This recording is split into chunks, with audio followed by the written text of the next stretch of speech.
9월 10일 금요일입니다. 사무엘하 7장 성전을 멸망하다라는 주제로 말씀을 나누겠습니다. 먼저 기도로 시작하신 후 성경을 1회 3 읽기 바랍니다. 꾸준한 영성을 내는 당신의 인생을 변화시킵니다. 말씀 다 묵상하셨습니까? 첫 번째, 평안. 1절입니다. 여호와께서 주위의 모든 원수를 못지르사 왕으로 공해 평안히 살게 하신 때에. 평안은 하나님의 축복입니다.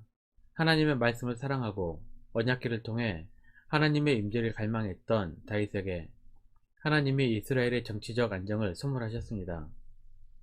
이스라엘은 노예시대, 광야시대, 정복시대를 거치면서 정치적으로 안정을 누린 때가 많지 않았습니다. 사사시대 때에도 죄를 짓고 노예생활을 하다 평화의 시기를 주신 적은 있었지만 다윗의 시대처럼 정치적 안정의 시기는 아니었습니다. 오히려 왕이 없었기에 자기들 멋대로 살다 보니 정치적으로 영적으로 불안한 시기였습니다.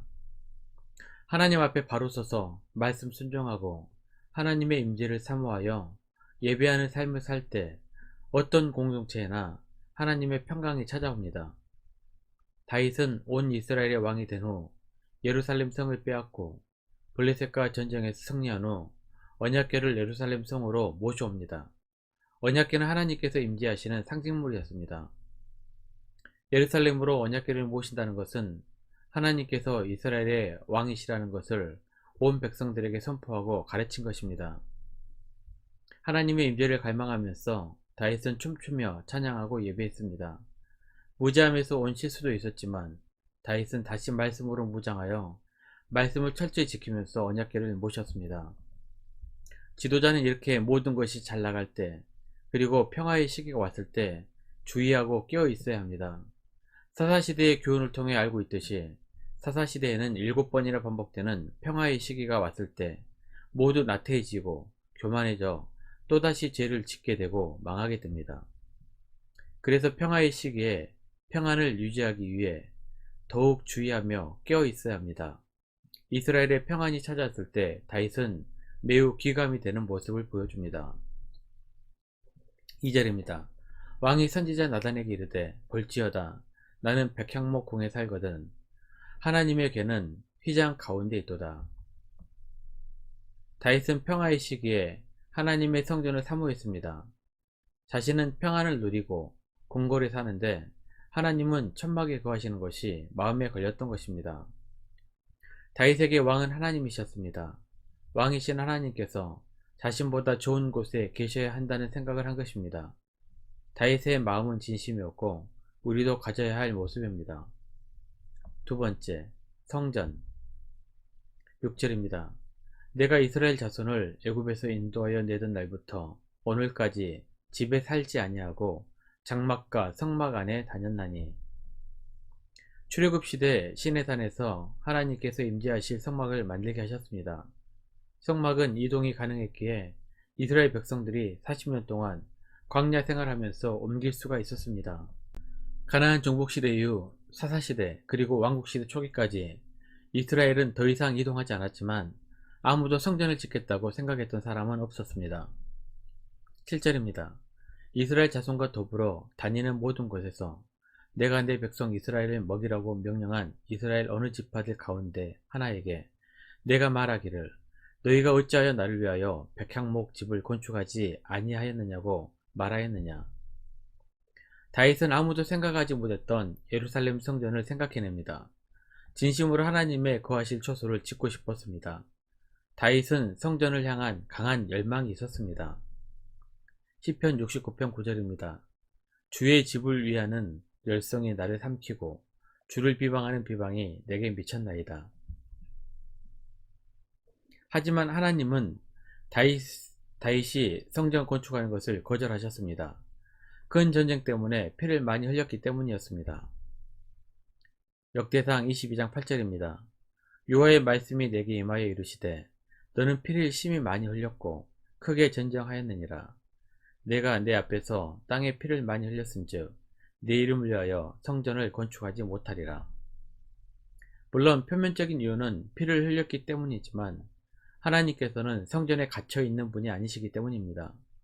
인간의 입장에서는 하나님께서 크고 화려한 성전에 거하시면 좋을 것이라고 생각할 수 있습니다. 하지만 하나님께서는 크고 화려하든 그렇지 않든 전혀 상관하지 않으십니다. 성전의 의미는 하나님의 임재를 사모하여 성전을 찾는 그의 자녀들과 함께 하시겠다는 하나님의 약속입니다. 언약궤와 마찬가지로 성전이라는 건물 자체는 아무런 능력도 발휘할 수 없습니다. 하나님이 떠나시면 그 화려한 건물도 관광지가 되거나 술집이 될 수도 있습니다. 성전은 하나님을 사모하여 예배하기 위해 모이는 장소입니다. 하나님께서는 임재를 사모하여 성전에 모이는 이스라엘 백성들에게 은혜와 복을 주셨습니다. 하나님께서 다윗에게 화려한 성전을 거절하신 이유는 이스라엘 백성들이 하나님의 율법을 사랑하고 지키기를 원하셨지 화려한 건물에 큰 의미를 두는 것을 원하지 않으셨기 때문입니다. 건물이 우상시 되어서는 안됩니다. 건물은 성도들이 사용하기에 쾌적하면 됩니다. 하나님은 왜 백항목 성전을 건축하지 않느냐고 말하신 적이 한 번도 없었습니다. 하지만 성경 곳곳에서 하나님 말씀을 지켜 행하라고 명령하고 계십니다. 화려한 성전을 건축하겠다는 다윗을 거절하셨지만 자기의 공간보다 더 나은 하나님의 전을 짓겠다는 하나님을 향한 다윗의 마음과 정성은 받으셨습니다. 그리고 다윗을 축복하여 언약하셨습니다. 16절입니다. 내 집과 내 나라가 내 앞에서 영원히 보존되고 내 왕위가 영원히 경고하리라 하셨다 하라. 이스라엘의 정치적인 안정은 그냥 주어지는 것이 아니라 다윗이 열렬하게 하나님의 성전을 사모하고 율법을 사랑한 것에 대한 상급으로 주어졌던 것입니다. 하지만 성전은 다윗 다음 세대에 비로소 건축됩니다. 13절입니다. 그는 내 이름을 위하여 집을 건축할 것이요 나는 그의 나라 왕위를 영원히 견고하게 하리라. 성전은 외적인 화려함과 웅장함이 중요한 것이 아닙니다. 성전의 중심은 하나님을 사랑하는 것입니다. 화려하고 웅장하다고 나쁜 것도 아니며 작다고 허진 것도 아닙니다. 성전의 중심에 하나님을 사모하고 온마음 다해 예배하느냐가 중요합니다. 다윗이 하나님의 전을 지으려고 한 것은 이러한 이유에서였습니다. 자기는 좋은 궁궐에서 거주하는데 하나님은 장막에 거하시는 것이 마음에 걸렸던 것입니다. 그런데 하나님은 그 중심을 받으셔서 다윗 왕가를 축복하셨습니다. 다윗은 감격하여 이렇게 감사를 드립니다. 22절입니다. 그런즉 주 여호와여 이러므로 주는 위대하시니 이는 우리 귀로 들은 대로는 주와 같은 이가 없고 주 외에는 신이 없음이니이다. 말씀 요약합니다. 첫 번째, 하나님 앞에 바로 서서 말씀 순종하고 하나님의 임재를 사모하여 예배하는 삶을 살 때 어떤 공동체에나 하나님의 평강이 찾아옵니다.